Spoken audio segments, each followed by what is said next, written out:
What do you get when you combine urban cascading landscapes, physical gymnastic ability, and just a touch of showmanship? Travis Ranson is a parkour enthusiast with a passion for jumping over the unusual.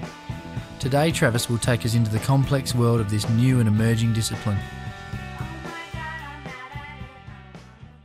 So Trav, what exactly is parkour? Parkour is basically the idea of getting from point A to point B as fast as possible using just your body. And there's a lot more to it than that, but that's the key idea. When you see someone doing parkour, it looks like they're using the city or wherever they are like an obstacle course, sort of going over rails and up walls and stuff like that. But there's also a second side to the movement, which is a philosophy, which is about being strong to be useful and self-improvement. There's no competition, and it's all about training yourself so that you can help someone in an emergency situation, or if you need to get somewhere quickly for some purpose. Parkour originally started in a suburb in France where a guy called David Bell and his friends were messing around with movement basically, and inspired by David's father, who was a very good firefighter and had read up on a whole bunch of sort of disciplines and physical activity stuff, and one of those being the method naturale, which is a training method that uses different exercises and stuff to train your body. And he used the principles from that when he was playing around with his friends to create a purposeful movement. So what was it about parkour that drew you into it? Well, I initially saw parkour, just some videos on the net, and I just thought the movement looked awesome. That looks really cool, I wish I could do that. Then I started sort of doing some reading, some research, and realised that there was actually a point to it, and it was actually something that I could get a lot of enjoyment out of, and also physical fitness. So I was drawn to like the freedom, because once you start moving like that, so all these avenues open, you don't need to follow the set paths, and just also a freer way of thinking. To be able to participate in parkour, physical fitness is a vital component, as some of the moves include a lot of core body strength and extreme endurance. So how long have you been training? Well, I've been training for about 3 years, but sort of varying levels of dedication, sort of slacked off, didn't do it for a couple of weeks, and sometimes where I'd be training almost every day of the week, but it comes up to about 3 years.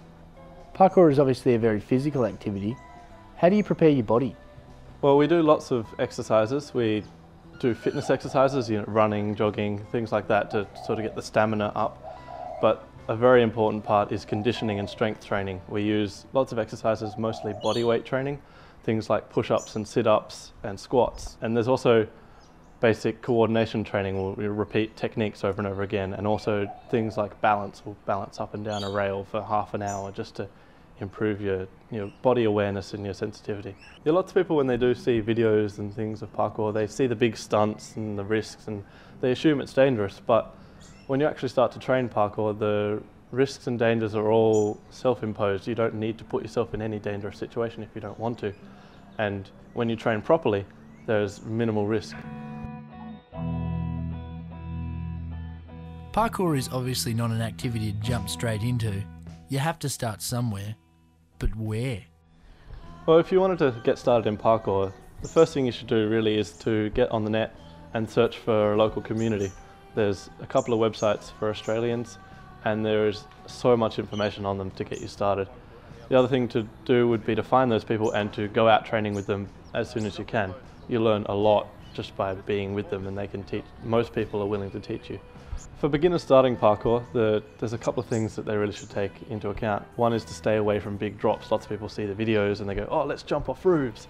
And it's not the right thing to do. You will damage your knees. So stay away from anything pretty much over head height. You don't want to jump off until you have some proper conditioning. Are there any women currently doing parkour? There are a minority of women. There's not that many. In South Australia, there are 2 or 3 that train. But yeah, around the world, they're definitely a minority. They are about though. There are some groups and videos that people put together to showcase females. And so they do exist. In Adelaide, the best places are pretty much mostly in the CBD, because they're all really close together there as well. There's the Adelaide Festival Centre is the main place where we meet and train, but there's just little spots littered all throughout the CBD. Travis's moves are carefully choreographed and miraculously timed.